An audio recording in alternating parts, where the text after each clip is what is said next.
El día de hoy vamos a estudiar el capítulo 3, los primeros 6 versículos. Aquí Pedro pues toca otros temas, pero del 1 al 7 va a hablarle a mujeres y a hombres.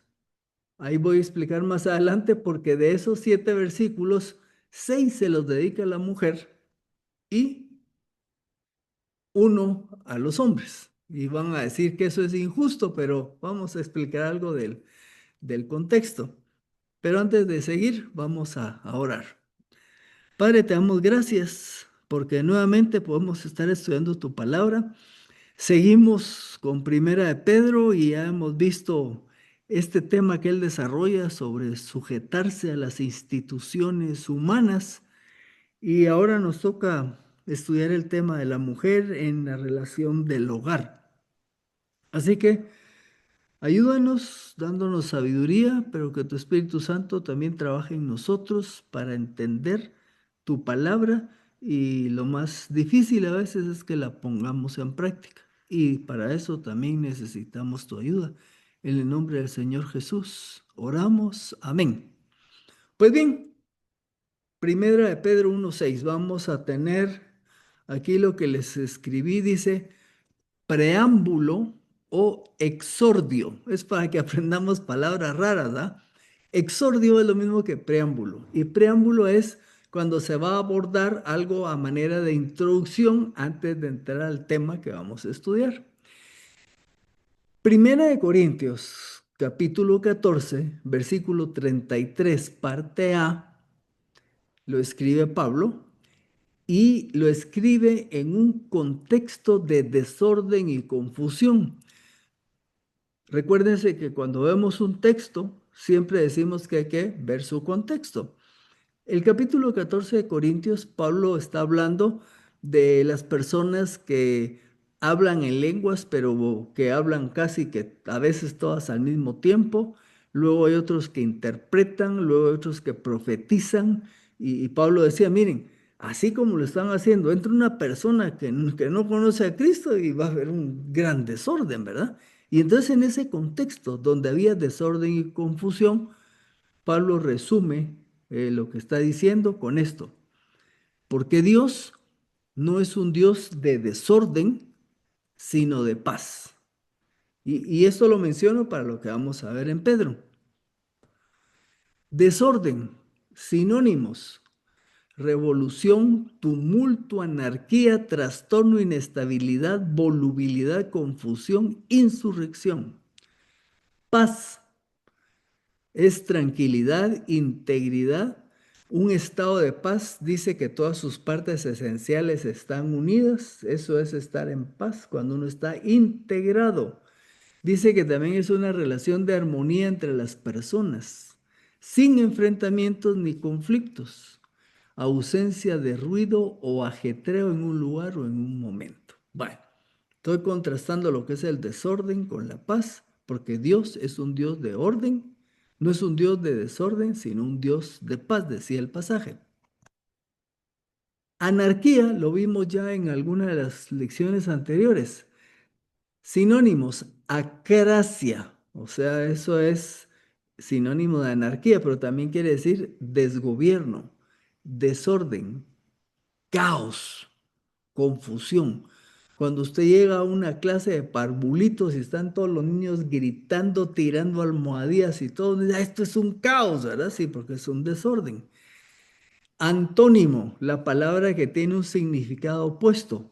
Antónimo de anarquía es orden y gobierno. Por lo tanto, Dios es un Dios de orden.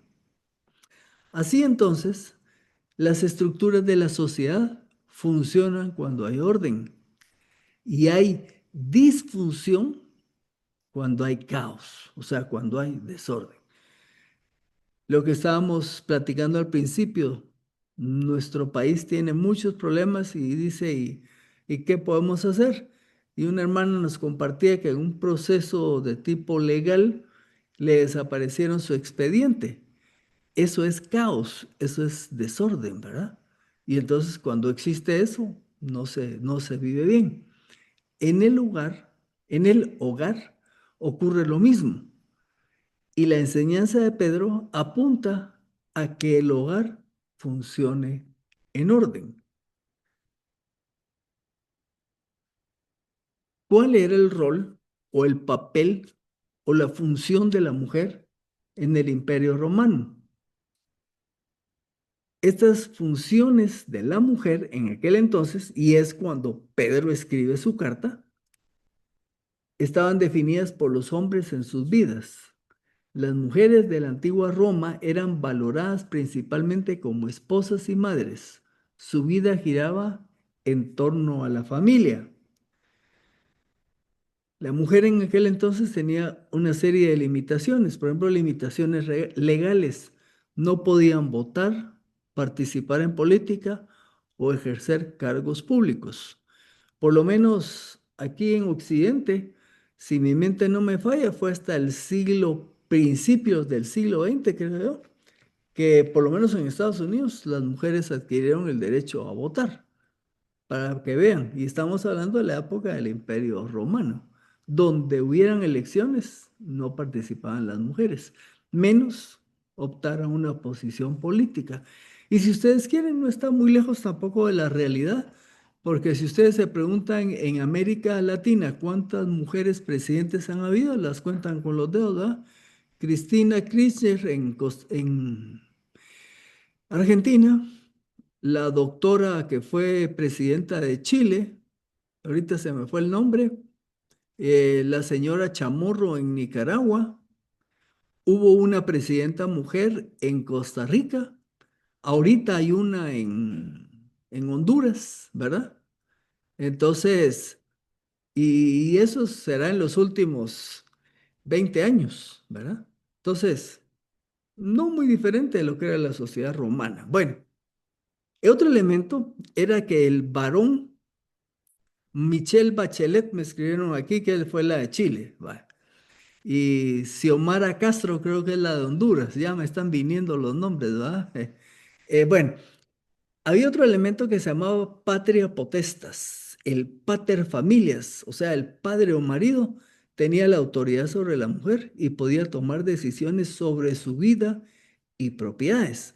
Por eso, cuando había una hija, el papá decía con quién la casaba y pasaba de su potestad a la potestad del marido.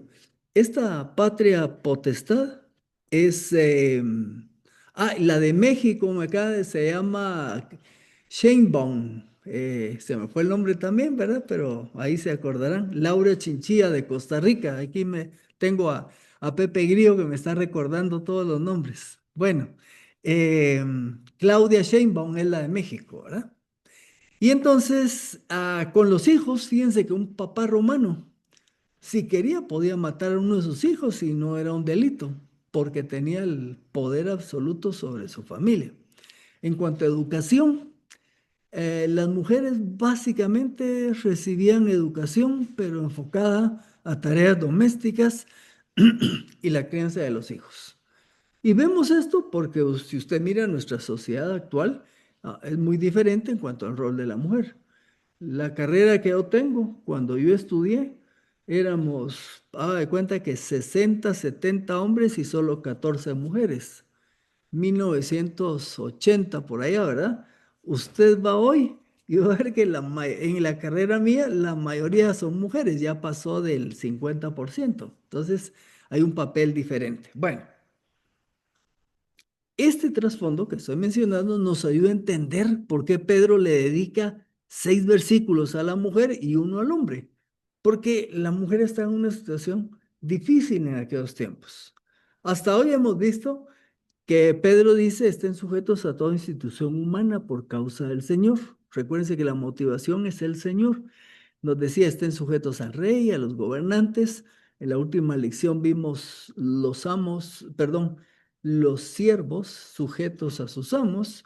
Y hoy pues entramos con el capítulo 3 que dice, asimismo, ustedes mujeres estén sujetas a su marido, alguna otra versión dice sus maridos, pero el marido de cada una, para que si algunos no obedecen a la palabra, también sean ganados sin una palabra por medio de la conducta de sus mujeres al observar su manera de vivir reverente y casta.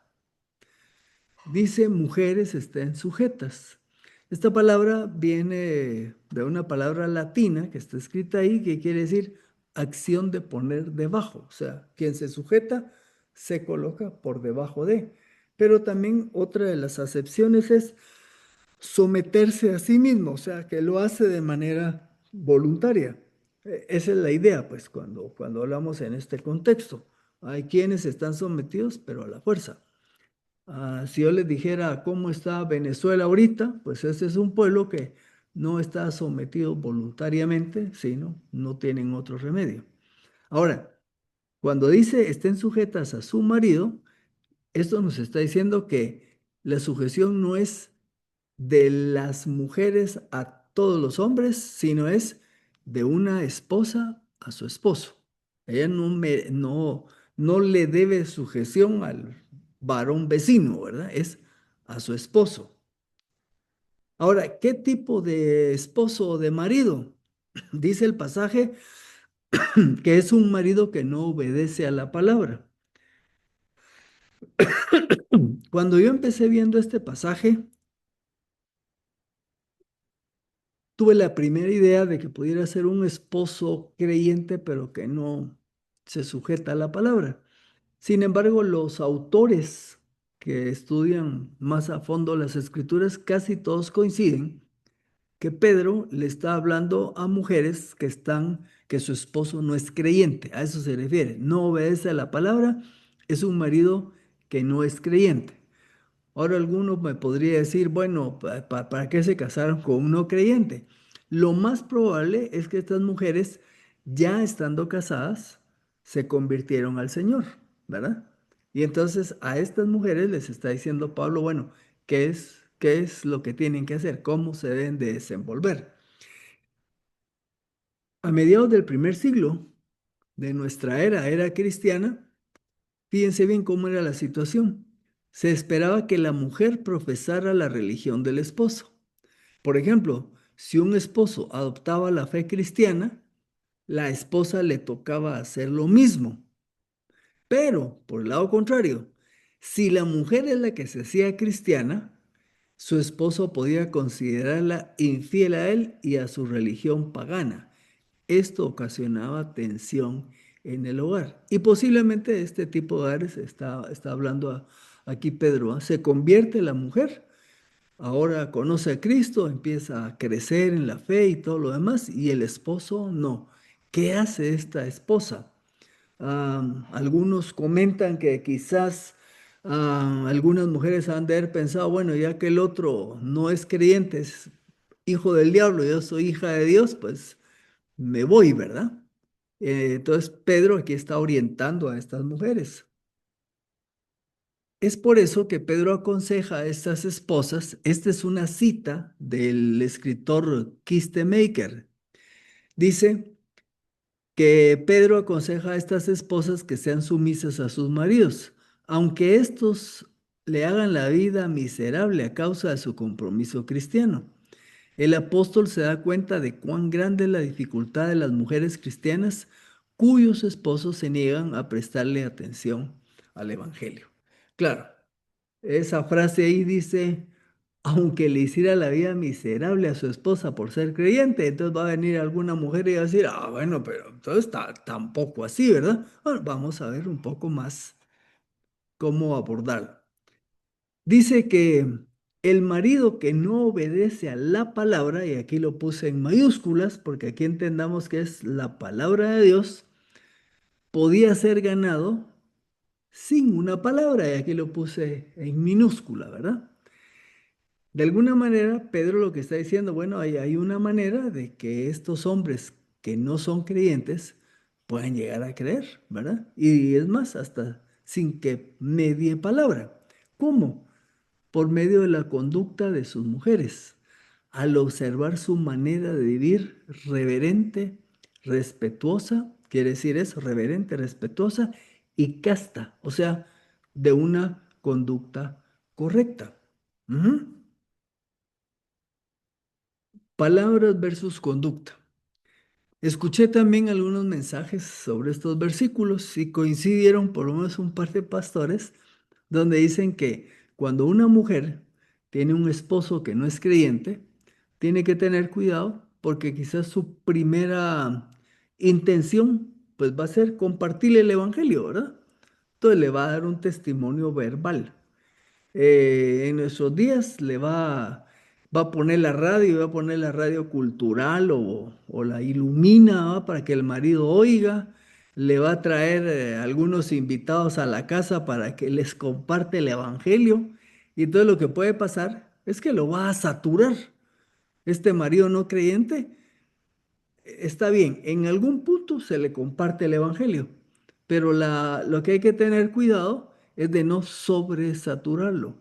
¿Qué impresiona más que las palabras? Ah, aquí está, su conducta, ¿verdad? ¿De qué sirve que la esposa le esté compartiendo el evangelio, hablándole de la palabra y tocando el tema cristiano, si la manera como se conduce no impacta la vida de su esposo, ¿verdad? Entonces, por eso Pedro está hablando del tema de la conducta. Y aquí va a seguir con esta temática, con el versículo 3. El adorno de estas mujeres, dice, no sea el exterior con arreglos ostentosos del cabello y adornos de oro, ni en el vestir, ni en vestir ropa lujosa. Ok, que quede claro algo. Pedro no está diciendo que una mujer no se deba arreglar, ¿verdad? Sino lo que va a explicar es un contraste. Porque una mujer podría dedicarse a arreglarse, como dice acá, su cabello, usar joyas y arreglos, ¿verdad? Pero descuidar lo que vamos a ver más adelante. Aquí un par de imágenes que se supone representan mujeres del estilo de Roma. Pueden ver ahí los peinados que tienen, ¿verdad? Y también las joyas y cómo están vestidas. Entonces Pedro lo que está diciendo es, miren, si ustedes van a arreglarse de esta manera y eso es todo lo que pueden hacer, van a estar limitadas, porque hay algo más valioso. Y repito, no que no se arreglen, solo que hay algo más valioso que el arreglo externo, sino que sea la persona interior del corazón en lo incorruptible de un espíritu tierno y tranquilo. Esto es de gran valor delante de Dios. O sea, si ponemos en la balanza el arreglo externo versus el arreglo interno, ¿me explico? El que debe de pesar más, el que va a impresionar más a un esposo no creyente, es la belleza de la persona interna. Creo que todos aquí conocemos pues a muchas personas, ¿verdad? Las mujeres pueden ver a un hombre y un hombre a una mujer y quizás tengan mucha belleza externa, pero si su belleza interna no existe, la belleza externa de nada sirve. El día hoy es lunes, el sábado, me llegó una paciente de hace ratos, ¿verdad? Que ya la había visto, pero es una patoja de esas que son así como estas romanas, ¿verdad? Que se arreglan bien y todo lo demás. Y le pedí a mi asistente que hiciera un procedimiento, entonces me dice, ah, pero ella, un poco rara, me dijo, ¿cómo así? ¿Te trató mal? No, pero ella, y le costó decirme que la persona interna de esa patoja guapa no era, no era una persona interna bella, solo lo exterior, ¿verdad? Y la trató por 15, 20 minutos. Y así es, ¿verdad? Mucha gente hermosa por fuera, pero fea por dentro. Aquí lo que está diciendo Pablo es cómo una mujer va a ganar a su esposa, a su esposo, digamos que casi sin palabras, por medio de su conducta. Y en este caso dice, no es una que se super arregle externamente, ya aclaré, no que no se arregle, pero no en exceso, pero sí le pone atención a su persona interior, a tener un corazón diferente, incorruptible, ¿verdad? Y aquí voy a explicar, esto es bien interesante. La belleza externa se va. Y si no, digámoslo nosotros, yo era bien guapo de joven y ahora miren, no, lo que pasa es que uno se va haciendo grande. Entonces miren aquí esta foto que les pongo, ¿ah? una patoja joven y una dama de edad. La belleza externa se va terminando con el tiempo, ¿no? Pero la interna, por eso dice ahí, es incorruptible, inmarchitable, no perece. Lo interno, anoto, si se cultiva, no se deteriora. Lo externo, sí. Así que sea hombre o mujer, si cultivamos nuestra persona interna, es incorruptible. Una persona bella por dentro, conforme pasa el tiempo, continúa siendo cada día más bella como persona. Y usted va a conocer en la iglesia y en sus relaciones esa belleza interna.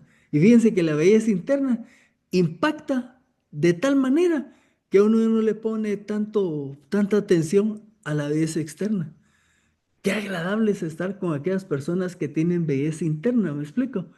Y físicamente, pues no necesariamente tienen que ser muy agraciados, pero disfruta uno de las personas que tienen belleza interna. Y esto es lo que Pedro está aquí recomendando a las mujeres. Mujeres que cultivan un espíritu que es tierno, esto es agradable y manso, un espíritu tranquilo, reposado y estable. Ustedes estudian los proverbios y van a ver una serie de proverbios que hablan de una mujer que no es esto, ¿verdad? Alguien que es rencillosa, ¿verdad? Problemática. Dice Proverbios, es mejor vivir en un lugar chiquito, dice, que en un lugar grande con una mujer problemática. Y ahí está hablando de la belleza interna. Pero viene una mujer acá y usted dirá aquí, bueno, y esto está para nosotras como mujeres, ¿no? Puede estar para los que están en este estudio, pero usted también conoce otras mujeres a las cuales les puede compartir este pasaje de Pedro. Mujeres que tal vez están con un varón que no es creyente y usted le puede decir, mira, pone en práctica lo que enseñó Pedro. Porque podría hacerse la pregunta, ¿y por qué tendría que comportarme de esta manera que está diciendo Pedro? Si este fulano con el que estoy casado es un salvaje y esto, o sea, no es nada, no es amable, no es fino, es tosco, brusco, ¿verdad?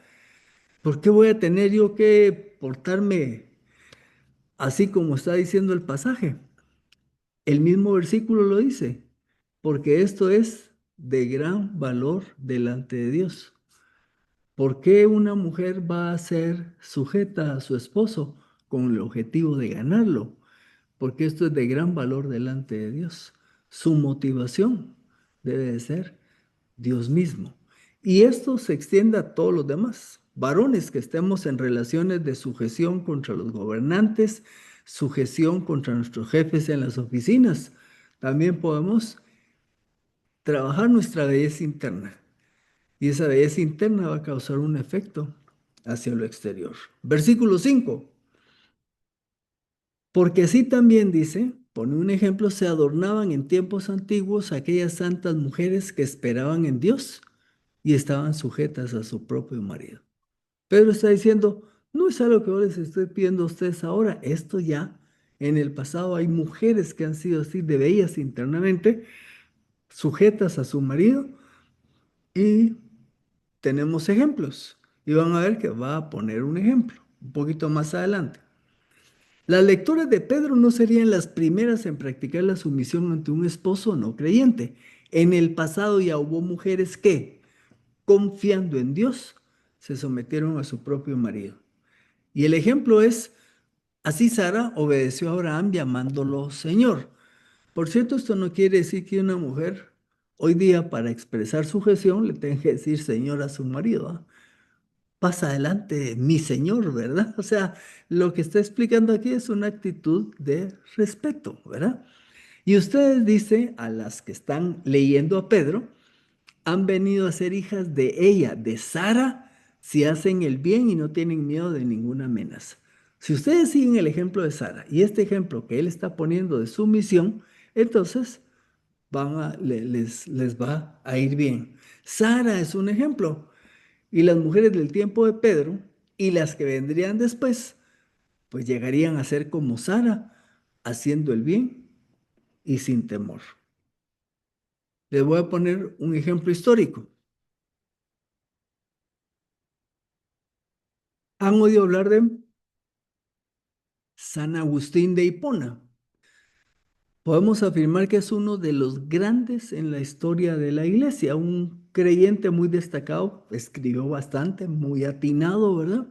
San Agustín de Hipona, él vivía en el norte de África. La mamá de él era creyente y San Agustín era algo destrabado antes de convertirse a Cristo. La mamá era la que fue ahí el foco.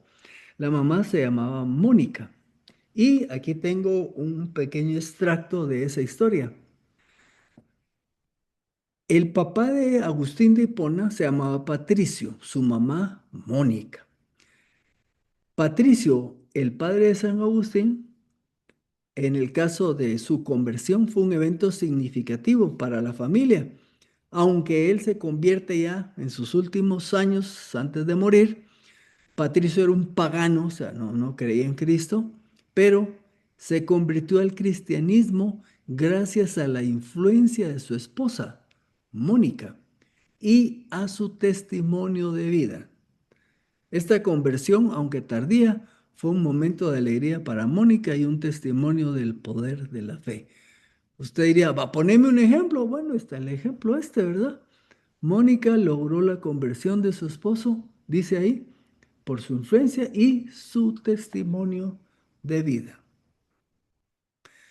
¿Hay algún límite para la sujeción al esposo no creyente? Porque va a surgir esa pregunta. ¿Ah? ¿Pero qué? ¿Sujeción 100% absoluta? No. El límite para esa sujeción es si el esposo pide que se haga algo que va contra la voluntad de Dios expresada en su palabra, la mujer no está obligada a tal sujeción, ¿verdad? Mira, agarrar al nene y como ya tenemos muchos, anda a tirarlo a un barranco.